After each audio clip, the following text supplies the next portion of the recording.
আপা, দুটো সন্তান স্পেশাল আপনার, এই দুটো সন্তানকে নিয়ে পথ চলতে যে ঠিক এই মুহূর্তে কি ধরনের চ্যালেঞ্জ আপনাকে মোকাবেলা করতে হচ্ছে? আমার প্রথম চ্যালেঞ্জ হচ্ছে গিয়ে আপা রাস্তাঘাটে চলতে গেলে আমাদের অনেক সমস্যার সম্মুখীন হতে হয়। তো এই চ্যালেঞ্জটা সবসময় বাসা থেকে বের হওয়ার সময় আমাদের মাথায় রাখতে হয় যে এখন একটা কিছুর মুখোমুখি হলে এটা আমাদেরকে লড়াই করে আমাদের চলতে হবে। সাধারণ মানুষ আসলে এটা বুঝতে পারে না। এটাই হচ্ছে আপা এখন মানে পথ চলার ক্ষেত্রে আর কি সবচেয়ে বড় চ্যালেঞ্জ। এই চ্যালেঞ্জ উত্তরণের উপায়টা কি? আপনি দুটো বিশেষ চাহিদা সম্পন্ন সন্তানের মা হিসাবে কি মনে করেন? উত্তরণের একটাই উপায় আপা, সাধারণ যারা মানুষ আছে যাদের ঘরে এ ধরনের সন্তান নেই, এরা আসলে বুঝবে না কখনই।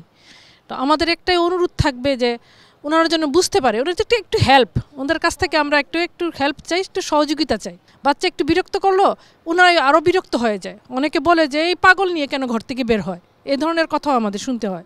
ঘরেই রাখেন, বাচ্চাটা বুঝে না, তার নিয়ে বের হচ্ছেন কেন। কিন্তু ওনাদের যদি একটু সাহায্য সহযোগিতা পাই তাহলে আমাদের পথ চলাটা অনেক সহজ হয়ে যায়।